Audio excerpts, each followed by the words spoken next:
ვისაუბრებთ ინტრაკრანიალურ წნევაზე, რას ნიშნავს ეს? ჩვენ თავში შიგნით არის წნევა. ამ წნევას ქმნის ტვინი, ტვინის გარშემო სითხე და სისხლძარღვები. ამ სამის კომბინაცია ქმნის წნევას. რადგან სამივე მათგან სითხეც, რომელიც არის ჩვენ თავში, ტვინი, უდიდესი მასა და სისხლძარღვები აქვს თავისი მოცულობა. ეს ინტრაკრანიალური წნევა, რომელიც არსებობს, ზოგადად არის მუდმივი. მუდმივია დიდ სურათში, მაგრამ მცირე ვარიაციებით. ანუ მუდმივი თუ ვიტყვით 7-დან 15-მდე, აი ამ ფარგლებშია ნორმა და ამ ფარგლებში მუდმივად არის, მაგრამ თავისი პატარა დიაპაზონი 7-დან 15-მდე აქვს. მილიმეტრი ვერცხლისწყლის სვეტით იზომება.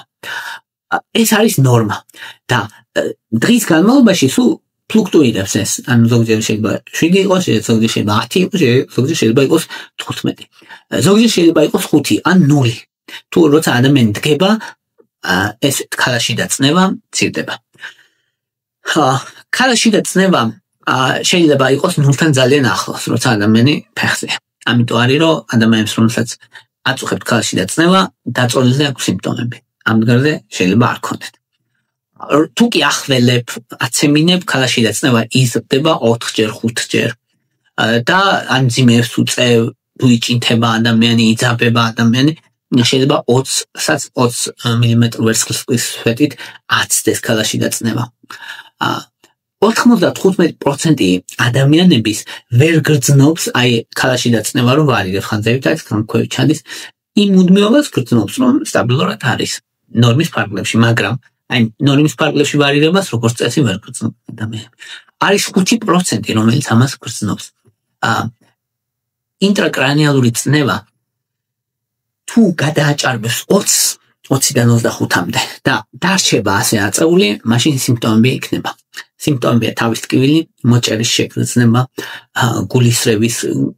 გულისრევა, ან ღებინება, ბუნდოვნად ხედვა და ზოგადად ქალაში დაწნევის მატება არის იშვიათი. თუ ვიტყვით რომ აი თავი მიჭერს და მტკივა და რაღაცა, არა, პირველი არ უნდა იფიქრო ქალაში დაწნევაზე. 1%-ზე ნაკლებ, თუ ადამიანს ქრონიკულად თავი ტკივა, მარტო 1%-ზე ნაკლებ შემთხვევაში არის აწეული ქალაში დაწნევა. ანუ ეგ არ არის ის, რაზეც ვფიქრობთ ხშირად. ეგ არის ის, რაზეც ვფიქრობთ იშვიათად, მაგრამ თუ მოხდა სერიოზულია. თუ კი ვიტყვით რომ ადამიანს რომელსაც აწუხებთ თავის ტკივილი, ურევია თუ არა ქალაში დაწნევის მატების კომპონენტი, ურევია რა თქმა უნდა, იქ არის ცოტა წვლილი მიუძღვის ქალაში დაწნევის მატებასაც. მაგალითად, თუ კი ადამიანს აქვს შაკიკი, სისხლძარღვების გაფართოება, ნეიროინფლამაცია, ანთება, მოქმედებს, შეშუპება ხდება ძალიან მცირედ და ეს ცერებროსპინალური პულსაცია, სისხლძარღვების პულსაცია, ადამიანი გრძნობს ასევე და ეს ყველაფერი ერთად წნევას, ქალაში დაწნევას დაახლოებით 3 მილიმეტრი ვერცხლისწყლის სვეტით ზრდის. თუ ადამიანს ქონდა 7, ექნება 10, ან თუ ქონდა 15, ექნება 18. მაგრამ ეს არ არის მთავარი. მთავარი არის ამ შემთხვევაში შაკიკი. ამიტომ ის კომპონენტი, ქალაში დაწნევის მატების კომპონენტი, რომელიც თავის ტკივილს, უბრალოდ თავის ტკივილს შეიძლება ერიოს, ეგ მეორადია. და მაგას ცალკე მკურნალობა არ ჭირდება. რეალურ ცხოვრებაში თუ კი ცოტათი აეწია ადამიანს ეს წნევა ვერ გრძნობს როგორც წესი, ან ძალიან გარდამავალი სიმპტომები აქვს. მაგრამ იმ ადამიანებში, ვისაც აქვს სიმპტომები, ყველაზე ხშირი არის იდიოპათიური ინტრაკრანიალური ჰიპერტენზია, მსუბუქი ფორმა, რომლის დროსაც 18-დან 22-მდე არის აწეული წნევა. ნუ 17-მდე ვქოთ ნორმა, 18-დან 22-მდე არის მსუბუქად აწეული. ეს უმეტესად ემართებათ ახალგაზრდა ჭარბწონიან ქალებს. ან ადამიანებს, ვინც იღებენ ვიტამინ A-ს, ან ტეტრაციკლინებს, ან მსგავს პრეპარატებს. სიმპტომები ამ დროს არის დილის თავის ტკივილები, მსუბუქი, წნევას ხდომენ თვალების უკან, ბუნდოვნად ხედვა, ბუნდოვნად ხედავენ, პულსაცია, ტინიტუსი ყურებში, შუილი და პულსაციის შეგრძნება და რაღაცა შუილის ხმიანობა ყურებში, რომელიც გულისცემას მიყვება. ეს აქვს დაახლოებით 2%-ს ქალებისას, რომელიც არის 20-დან 40 წლამდე. უმეტესობა მათგანი არასდროს მიდის ექიმთან და ვერასდროს ვერ გებულებს, რომ ეს იყო ქალში დაწნევის მატება. მიაწერენ ხოლმე ამას ეს შაკიკიაო, თუმცა სინამდვილეში ქალში დაწნევის მატება. მკურნალობა ასეთ დროს არის წონში კლება. წონში კლება თითქმის უნივერსალური მკურნალობა, საკმარისი 5-10% დაიკლოს ადამიანმა წონაში, რაც ანორმალიზებს უკვე ქალში დაწნევას. და უნდა შეწყვეტოს ის წამები, რასაც იღებს მაგალითად ვიტამინი A, ტეტრაციკლინები ან ზრდის ჰორმონი A, სტეროიდები. ეს ამცირებს ქალში დაწნევას. აცეტაზოლამიდი არის პრეპარატი, რომელიც გამოიყენება იმისთვის, რომ ცერებროსპინალური სითხე შეამცირონ, დაახლოებით 20-დან 50% შემთხვევაში და ტოპირამატი არის პრეპარატი, რომელიც გამოიყენება იმ შემთხვევაში, თუ კი აცეტაზოლამიდი არ იყო ეფექტური ან არ არის ხელმისაწვდომი. ზოგჯერ ლუმბარული პუნქცია, ანუ პუნქცია, რომელიც კეთდება ზურგის ტვინში, გამოიყენება იმისთვის, რომ დრენირება მოხდეს ცერებროსპინალური სითხის, ანუ სითხე, რომელიც თავის ტვინში გვაქვს, ჩამოდის თავის ქალიდან ჩამოდის ზურგის ტვინში და იქიდან შეიძლება გამოიდევნოს ეს სითხე და შემცირდეს ქალში დაწნევა. როგორც წესი პროგნოზი ამ დროს არის ძალიან კარგი და გაივლის თავისით ან მკურნალობის შედეგად ეს ყველაფერი პირების განმავლობაში ან ხშირად საკმარისი უბრალოდ წონის კლება და ყველაფერი გადის თავისით. მეორე ყველაზე ხშირი მიზეზი არის ინტრაკრანიული წნევის მომატების, არის ხველა, ცემინება, დაძაბვა, მძიმეების აწევა და ამ დროს სიმპტომები გრძელდება დაახლოებით 1-დან 3 წამამდე. შეიძლება იყოს ასოცირებული მეტაბოლური დარღვევებთან, ადამიანს ჰქონდეს სხვა მეტაბოლური დარღვევები, ვენური უკუდინების დარღვევა,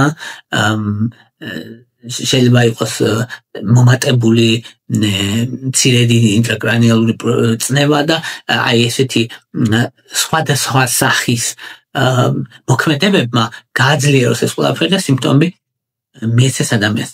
როგორც წესი წამში გაქრება ეს. ხველისას, ცემინებისას, გაჭინთვისას, მძიმეების აწევისას, ადამიანმა 3 წამის განმავლობაში შეიძლება იგრძნონ სიმპტომები. ეს ძალიან უნივერსალურია, თითქმის 70% ზრდასრულების ამას განიცდის. 5% აქვს ხშირად და ისე რომ შემაწუხებელია. ესეც საშიში არ არის. როგორც წესი ეს არის ნორმა და ადამიანმა განიცდის ამას და გაივლის ჩვეულებრივად. თუ კი ვიტყვით სერიოზულ მიზეზებს შორის სიმსივნე არის ყველაზე მთავარი. სიმსივნის ზრდამ შეიძლება გამოიწვიოს თავის ტვინში ინტრაკრანიალური ან ქალში დაწნევის მატება, მიაწვეს ქსოვილებს, გამოიწვიოს დილის თავის ტკივილები, გაგვიწებისას, რომელიც განსაკუთრებით გამოხატულია. რატო? იმიტომ რომ ვენური უკუდინება ძლიერდება, ვენური წნევა იზრდება უпростоრად, ვენებში წნევა იზრდება დაწოლისას და ნახშირორჟანგის შეკავება იზრდება დილისას და ეს ორი კომპონენტი ერთად ქალში დაწნევის მატებას იწვევს. როცა ადამიანი წამოჯდება, ეს ტკივილი დროებით გაივლის. აი ეს არის ადრეული გამაფრთხილების ნიშანი, რომ ქრონიკულად უნდა იყოს, რა თქმა უნდა, ეს ისე არა, რომ ახლა ზოგჯერ დილით თავით კივა ადამიანს ეგ ხდება. საუბარია როცა ქრონიკულად და არ გადის. ასევე აუხსნელი დილის ღებინება გულისრევის გრძნობის გარეშე. ეგ ნიშნავს, რომ ტვინის ღეროს აწვება ეს წნევა, ქალში დაწნევა და აქტიურდება და ამიტომ აღებინებს ადამიანი. ზოგჯერ ადამიანი ხედავს ბუნდოვნად. და ეს ნიშნავს, რომ ოპტიკური ნერვი, მხედველობის ნერვის შეშუპება ხდება, პაპილედემა ქვია ამას. როგორ იზომება ინტრაკრანიული წნევა იზომება ლუმბალური პუნქციით, ანუ ზურგის ტვინში ჩხლედან მოკლედ და ეს არა პირდაპირ გაზომვის მეთოდია, მაგრამ ძალიან ხშირად გამოიყენება მოკლედ. ულტრაბგერა ოპტიკური ნერვის დიამეტრის დასადგენის შესაძლებლად გადადებული დიამეტრი ნიშნავს წნევა მომატებულია. MRI მაგნიტური რეზონანსული გამოკვლევა შეიძლება გამოიყენოთ, რათა გაფართოებული ტვინის პარკუჭები ინახოს. ყველაზე კარგი გაზომვის მეთოდი არის ინტრავენტრიკულური კათეტერის მოთავსება, რომელიც კლინიკურად ხდება ხოლმე ჰოსპიტალიზებულ პაციენტებში და როცა ძალიან საჭიროა მარტო მაშინ ხდება, ეს იშვიათად ხდება, არა ხშირად.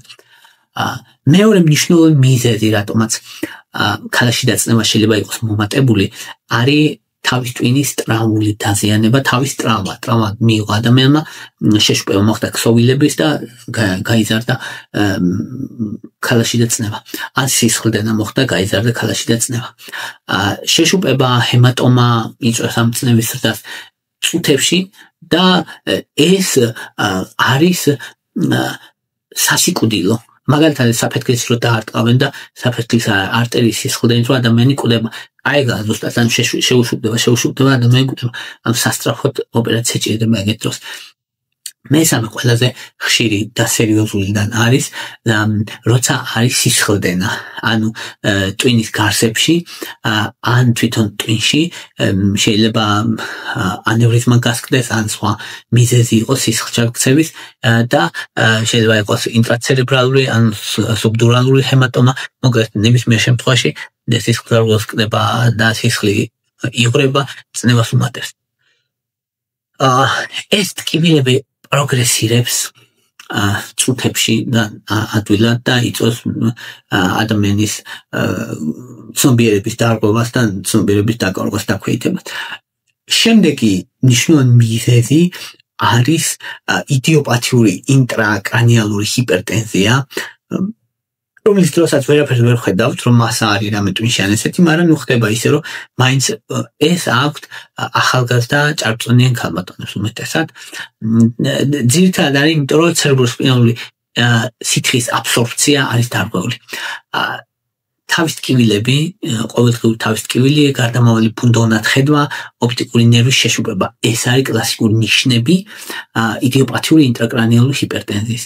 და ბოლო მიზეზი, რაც ასევე ძალიან სერიოზულია, არის მენინგიტი ან ენცეფალიტი, ანუ თავის ტვინის გარსების ანთება, ან თავის ტვინის ანთება უშუალოდ.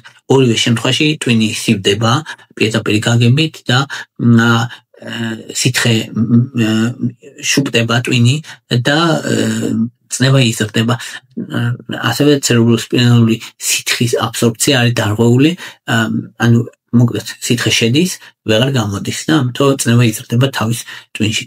და ამ დროს სწრაფად პროგრესირებს სიმპტომები, თავი ტკივა ძალიან ადამიანს, ცხელება აქვს, იმიტომ რომ ინფექცია და კისრის გაშეშება.